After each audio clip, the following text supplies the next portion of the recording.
Hello friends, आज मैं आप सबके साथ बहुत ही टेस्टी गेहूं के आटे से बने हुए पिज़्ज़े की रेसिपी शेयर कर रही हूं। खाने में बहुत ही टेस्टी है और ये पिज़्ज़ा बनाने में भी बहुत ही आसान है। तो एक बार आप भी ट्राई करिएगा। चलिए फटाफट से पिज़्ज़ा बनाना शुरू करते हैं। तो हमें सबसे पहले पिज़्ज़ा के लिए ना डो तैयार करना होगा। तो यहाँ पे मैंने एक बाउल लिया, बाउल में 2 कप गेहूं का आटा ले लिया है और 1 चम्मच चीनी डाल दी है। आधा छोटी चम्मच नमक डालेंगे और 1 चम्मच भर के यहाँ पे हम ईस्ट डाल देते हैं। यहाँ पे मैंने ड्राई ईस्ट का यूज़ किया है। आप चाहो तो यहाँ पे 3 से 4 चम्मच दही डाल करके, आधा चम्मच बेकिंग पाउडर, 1/4 चम्मच बेकिंग सोडा डाल करके भी आप इस डो को तैयार कर सकते हो। अभी यहाँ पे मैंने 1 कप गर्म पानी लिया है और थोड़ा थोड़ा पानी डालते हुए हम सुपर सॉफ्ट डो तैयार करेंगे। आपको बहुत ज़्यादा गर्म नहीं, लेकिन हाँ हल्का गर्म पानी लेकर के ही इस डो को तैयार करना है। सारी चीज़ों को बढ़िया सा पहले मिक्स कर लेंगे और उसके बाद पानी डालते हुए सुपर सॉफ्ट डो तैयार कर लेंगे। यहाँ पे आप देख सकते हो 1 कप पानी जो हमने लिया था वो पूरा ही यूज़ हो गया है इस डो को तैयार करने में। तो 2 कप गेहूं के आटे में 1 कप पानी का यूज़ हमें करना है इस डो को तैयार करने के लिए। वैसे तो मेजरमेंट बिल्कुल परफेक्ट है 2 कप आटे के लिए 1 कप पानी का, लेकिन हाँ कभी कभी क्या होता है कि आटे की जो क्वालिटी होती है ना उसकी वजह से 1 से 2 चम्मच 4 चम्मच पानी की क्वांटिटी कम ज़्यादा भी हो सकती है। तो यहाँ पे मैंने ना 1 बड़ा चम्मच ले लिया है बटर। डो में बटर ऐड करने के बाद हमें अब डो को अच्छे से सॉफ्ट करना है। तो यहाँ पे मैंने एक सिलिकॉन शीट ले ली है और अब इसी शीट पे हम इस डो को रखेंगे और बढ़िया सा स्ट्रेच एंड फोल्ड करते हुए इस डो को चिकना करेंगे, सॉफ्ट करेंगे। आप बटर की जगह पे रिफाइंड ऑयल का यूज़ भी कर सकते हो। यहाँ पे आप इस काम को सेल्फ पे भी कर सकते हो, कोई ज़रूरी नहीं है कि आपके पास सिलिकॉन शीट हो आप उसी पे करें। कोई भी पॉलीथिन का यूज़ कर सकते हो या प्लेटफॉर्म पे भी आप इसे चिकना कर सकते हो। तो यहाँ पे आप देख सकते हो लगभग 3 से 4 मिनट मैंने इसे बढ़िया सा सॉफ्ट किया है और ये जो हमारा डो है ना बहुत ही चिकना बढ़िया सा सॉफ्ट सा तैयार हो गया है, जैसा हमें पिज़्ज़ा बनाने के लिए चाहिए। तो वापस से हम डो को बाउल में रखेंगे और ऊपर से थोड़ा सा घी या ऑयल कुछ भी आप लगा दीजिएगा जिससे कि अच्छे से चिकना रहे, परफेक्ट रहे, बिल्कुल भी ड्राई ना हो। तो बस अब इसे हम ढक देते हैं और सेट होने के लिए छोड़ देते हैं। लगभग 1 से 1.5 घंटे के लिए हम इसे रेस्ट में रखेंगे। यहाँ पे मैंने इसे लीड से ढक दिया है, आप चाहो तो इसे कपड़े से भी कवर कर सकते हो। तो लीड में छोटा सा होल है ना, वहाँ पे मैंने फॉइल पेपर लगा दिया है जिससे कि बिल्कुल भी एयर बाहर ना निकले।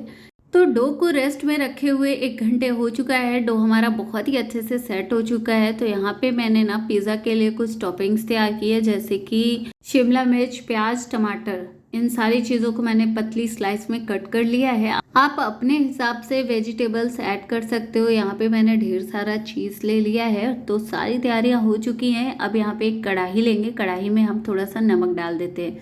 ये नमक मैंने पहले भी यूज़ किया है पिज़्ज़ा वगैरह बनाने में। तो बस वापस से हम इसी जले हुए नमक का ही यूज़ करेंगे। बस इस तरीके से कढ़ाई के तले में हम नमक को अच्छे से फैला देंगे, एक स्टैंड रख देते हैं और कढ़ाई को गर्म होने के लिए छोड़ देते हैं। ऊपर से मैंने लीड ढक दी है जिससे कि परफेक्ट कढ़ाई हीट हो जाए। तो चलिए अब बारी आती है पिज़्ज़ा बनाने की। तो यहाँ पे मैंने एक पिज़्ज़ा ट्रे ले लिया। आप किसी भी थाली प्लेट का यूज़ कर सकते हो, कोई भी छोटी थाली या जिस हिसाब से आपको पिज़्ज़े का साइज़ रखना हो उसके हिसाब से आप थाली प्लेट का यूज़ कर सकते हो। और बस आपको ध्यान ये रखना है कि जो भी प्लेट थाली का आप यूज़ करें ना वो साइड से थोड़ी सी उठी हुई होनी चाहिए।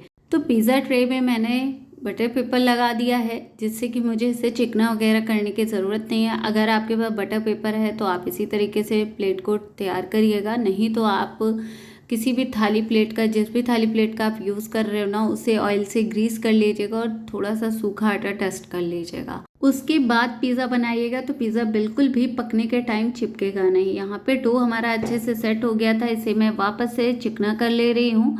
और अब यहाँ पे बारी आती है इसमें कितने पिज़्ज़े बनेंगे। तो ये जो डो है ना इसमें 2 पिज़्ज़ा बनने वाले हैं। कहने का मतलब है कि जो हमारी पिज़्ज़ा ट्रे है ना वो थोड़ी सी बड़ी है, तो उसके हिसाब से ही हमें पिज़्ज़ा बनाना होगा। तो यहाँ पे ये जो पिज़्ज़े बन रहे हैं ना ये मीडियम साइज़ के बन रहे हैं, मतलब कहने का ये कि बहुत बड़े नहीं और बहुत छोटे भी नहीं। मीडियम साइज़ के 2 पिज़्ज़ा तैयार हो जाएंगे। तो यहाँ पे मैंने डो के 2 हिस्से कर लिए हैं। एक बड़ा सा लोई बनाएंगे और इसे बढ़िया सा फैला लेते हैं। यहाँ पे हमें इसे हाथों से ही इसी तरीके से फैला लेना है। अच्छे से पतला सा हमें रोटी जैसा तैयार करना है।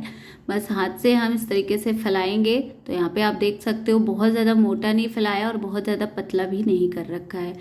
आपको ये जो रोटी है ना पिज़्ज़ा की, इसे पतला ही रखना है, बहुत ज़्यादा पतला नहीं, लेकिन रोटी की अपेक्षा थोड़ा सा मोटा।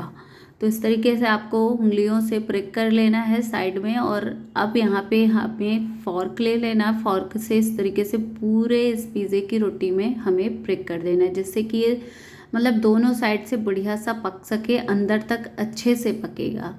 तो यहाँ पे मैंने बढ़िया सा इसे प्रिक कर दिया है। और अब यहाँ पे बारी आती है पिज़्ज़ा सॉस लगाने की। तो मेरे पास पिज़्ज़ा सॉस तो है नहीं, वैसे तो बहुत ही कम बनता है कभी, तो इसलिए मैंने कभी भी पिज़्ज़ा सॉस बनाया नहीं। तो अब यहाँ पे मैंने एक जुगाड़ लगाया है। यहाँ पे मैंने टोमेटो केचप लिया है और आधा चम्मच ले लिया है सेजवान चटनी। दोनों चीज़ों को मिला करके मतलब लगाएंगे ना, तो बिल्कुल टेस्ट आपको पिज़्ज़ा सॉस की तरह आएगा। अब ये इधर मैंने चीज़ ले लिया है, थोड़ा सा चीज़ लगा देते हैं नीचे। और अब टॉपिंग्स की बारी आती है। आप अपने हिसाब से पिज़्ज़े में टॉपिंग्स कर सकते हो। मैंने यहाँ पे शिमला मिर्च के टुकड़े डाले हैं, थोड़े से प्याज के टुकड़े डालेंगे, थोड़े से टमाटर के स्लाइस डाल देंगे। यहाँ पे सारी जो मैंने स्लाइसेस कट करके रखी थी ना, उन्हें मैंने डाल दिया है। आप चाहो तो यहाँ पे पनीर के क्यूब्स भी ऐड कर सकते हो, अपने हिसाब से इस पिज़्ज़े को तैयार कर सकते हो। क्योंकि हम इसे घर में बना रहे हैं तो अपने टेस्ट के अकॉर्डिंग हम इसे तैयार कर सकते हैं। अगर आपको बहुत ज़्यादा वेजिटेबल्स पसंद है तो यहाँ पे आप वेजिटेबल्स की क्वांटिटी बढ़ा घटा सकते हो। अगर आपको इसमें से कोई वेजिटेबल्स नहीं पसंद है तो आप उसे स्किप कर सकते हो। कहने का मतलब है कि आप इसे पूरी तरीके से अपने हिसाब से तैयार कर सकते हो। अब इसमें हम ढेर सारा डाल देते हैं चीज़।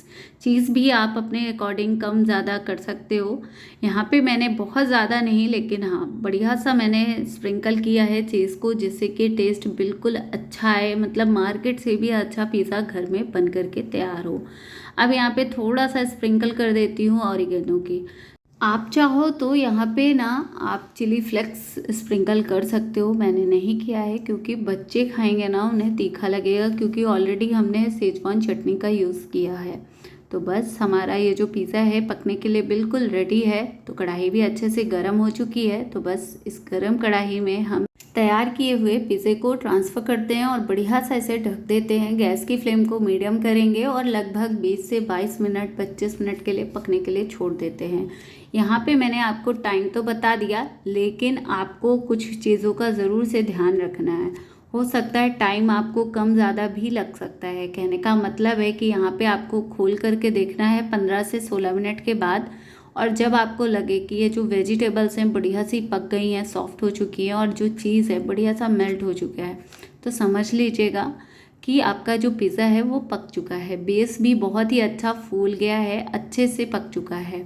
तो बस गैस की फ्लेम को बंद कर देना है और पिज़्ज़ा को बाहर निकालेंगे। इसके स्लाइस कट कर लेते हैं और अब मैं आपको दिखाती हूँ कि कितना परफेक्ट हमारा ये होममेड गेहूं के आटे से बना हुआ पिज़्ज़ा तैयार हुआ है। अब मैंने यहाँ पे स्लाइस भी कट कर लिए हैं और मैं आपको पास से दिखा रही हूँ कि कितना ज़्यादा परफेक्ट हमारा ये गेहूं के आटे से बना हुआ पिज़्ज़ा तैयार हुआ है। तो बच्चों को पिज़्ज़ा वगैरह बहुत पसंद होता है। हम अक्सर मार्केट से मंगा करके खिला देते हैं, लेकिन मार्केट से अच्छा है कि आप इस तरीके से घर में बनाएं। और गेहूँ के आटे से मैंने इसे बना करके तैयार किया, तो बहुत ही हेल्दी ऑप्शन है। एक बार ज़रूर से ट्राई करिएगा। आपको मेरी आज की ये पिज़्ज़े की रेसिपी कैसी लगी कमेंट में ज़रूर बताएं। वीडियो अगर थोड़ी सी भी पसंद आएगी तो प्लीज़ वीडियो को लाइक शेयर, चैनल को सब्सक्राइब ज़रूर करें। Thank you so much.